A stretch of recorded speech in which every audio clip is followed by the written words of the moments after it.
Welcome to The Artist Matters. I'm Alex Rudy. Each episode features an artist sharing their creative journey, their origins, what inspires them, their process, and offering up a little inspiration, motivation, and advice to help you on your creative journey. Whether you're doing it for fun or looking to make a living, this show will help you on your journey and let the world know your art matters. Hello, everyone. Welcome to The Artist Matters. I'm your host, Alex Rudy. Yes, it's me. It's been almost 2 months. Like I said, I've been working on other things, and just trying to do the podcast has been hard for me, and trying to keep up with it is a little bit of a challenge. But I had to come back because I want to do the year-end recap. That's it. 2020 will come to a close this week. New Year's Eve is Thursday, and then the new year begins on Friday. And what a year, huh? Wow. Start off with the guests that I did have, and I want to name them all. We started January with Stacy Sarbarsky. Thank you for coming on the show. Also thanks to Glenn Josselson, Lisa Max, Federico Aletta, Mig Ayesa, Joanna Finch, Robin Finney, Jimmy Ferraro, Nancy Norbeck, who I had the honor of being a guest on her podcast, Follow Your Curiosity, my friend Bobby Perillo, Tracy Matthews, Bruce Cooperman, Alan Needleman, another Alex, Alexander Jameson, Michael Jess Alexander, Tony Walker, Peter Freeman, Chuck Tilley, Buddy Casamano, Steve Belanger, Raquel Keller, return guest Robert Otone, Kristen Stafford, and my last guest Brian Brandow, who gave you some tips on finances. Hope you followed them for your Christmas and Hanukkah and holiday spending. But yeah, those are my guests. It was, I reached my year in March. I celebrated a year with a special compilation episode, which was about 2 hours. Hope you get to listen to it. It was really fun putting all the clips together and all the little stories my guests have said and shared their journey to their creative outlets and running businesses or getting into acting biz or jewelry biz or writing, music. Had a lot of musicians. And it was nice to be a guest on other podcasts. Like I said, I was on Follow Your Curiosity. Nancy's show is similar. She likes to chat with creative types, but she's also a life coach, a creative life coach. So you get a little more help and assistance along the way, which is really nice. She gives you those little creative nudges and little nuggets of encouragement. So it was great to be on her show and have her on. I was also a guest on the podcast of Map of Masculinity with Trevor Soderholm. It's nice to share my story with him and talk about masculinity and how,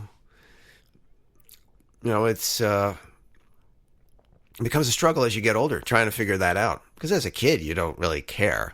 But as you get older, it becomes a big part of becoming a man. Great to share that with him. And as of this recording, I was interviewed on the Paincast. My episode was supposed to come out. I don't know, he got sick, the guy who interviewed me. So it may be out. If it is out, I'll add it to the show notes. But I got to chat with him about my day job, which is working as a civil clerk, taking in lovely cases of injunctions and evictions and divorces and small claims cases, to name a few. But as I said, back in March, I passed my year mark of doing the podcast. I did take a month off afterwards. And then I decided to make the show bi-weekly. As I said, it was really tough trying to do anything else creatively. and I wanted to do some writing, and I just didn't have the time. Really, doing a weekly podcast is tough. If you have short episodes, I can kind of see that, but mine usually go an hour plus. I don't know how people can have a show with a guest and make it half an hour. I don't think you could really get a lot out of someone just in 30 minutes. It just doesn't. For me, I just don't get a good portrait of the person they are. So I did that, and thankful for all the guests that took the time to be on the show and gab with me. It was really fun. Actually, now I was thinking about it, Tony Walker actually had me on his radio show. He was the one who runs dinner theater and has been into comedy, and he has his little radio show and had me on. That was fun to talk with him and his girlfriend. But anyway, the year. Wow. 2020. I like to call it a little bit of plenty. I always like to rhyme, but this was a tough one. 2020 seemed like it should have been a phenomenal year. But obviously, for many, it wasn't. But let's start with some of the good.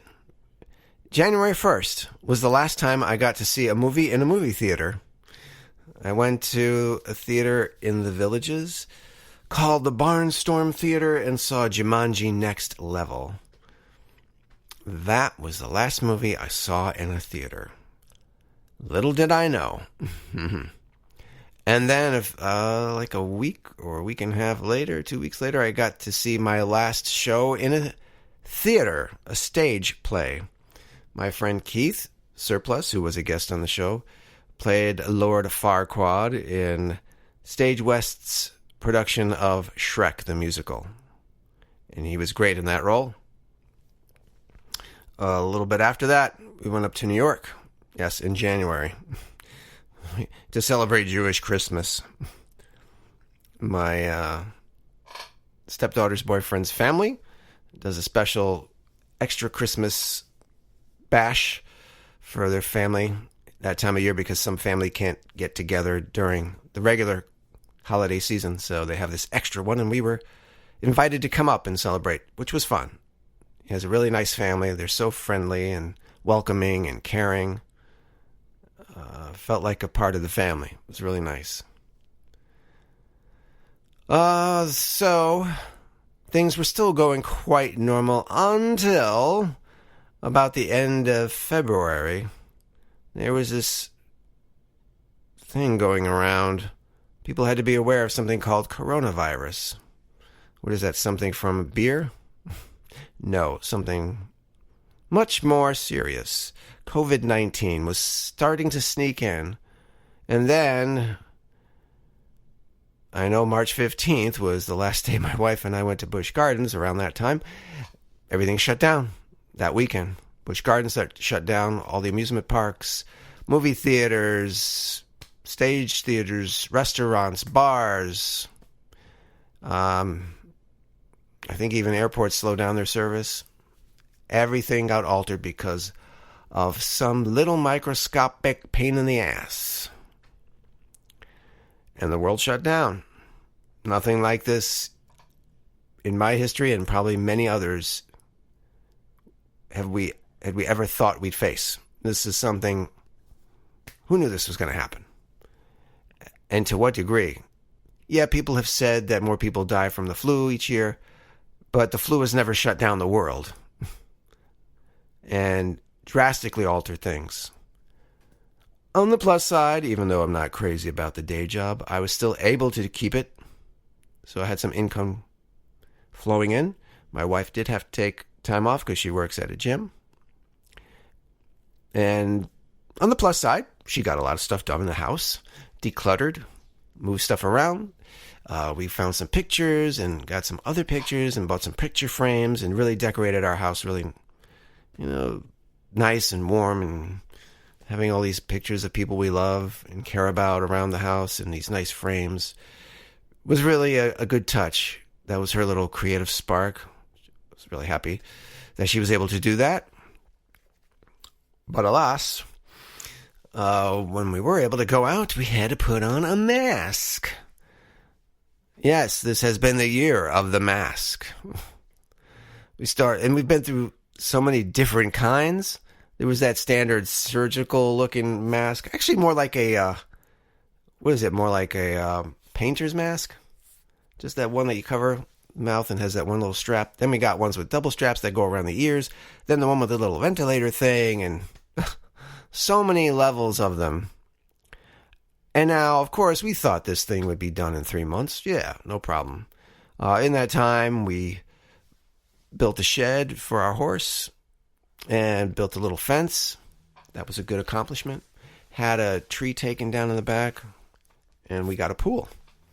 A lot of people have gotten pools since the virus hit. Just really can't do much.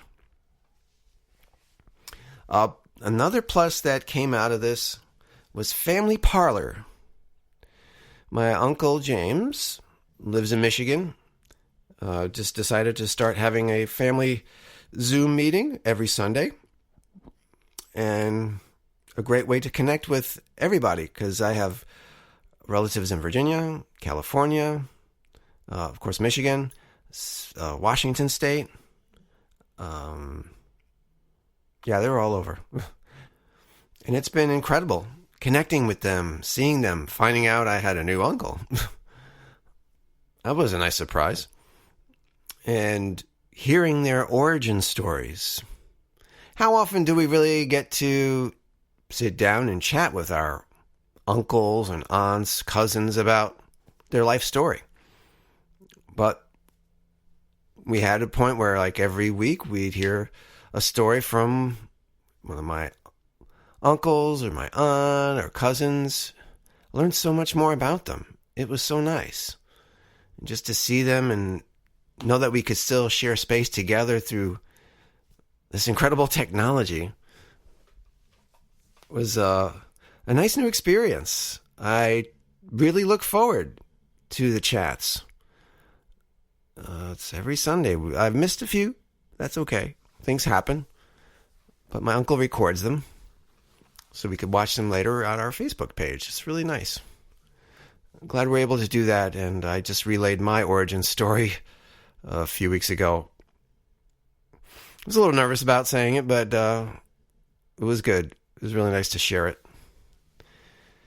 So that's been a big plus. And I started something called Ramble on the Bridge, because when I take a break at my day job, there's this nice bridge that runs alongside the building. Nice 0.2 mile wooden bridge that I've walked it. And before, I'd get these ideas and things would come to my mind. Like, it would be nice to share these things. So I started that. I did 100 of them, plus some bonus walks on the bridge.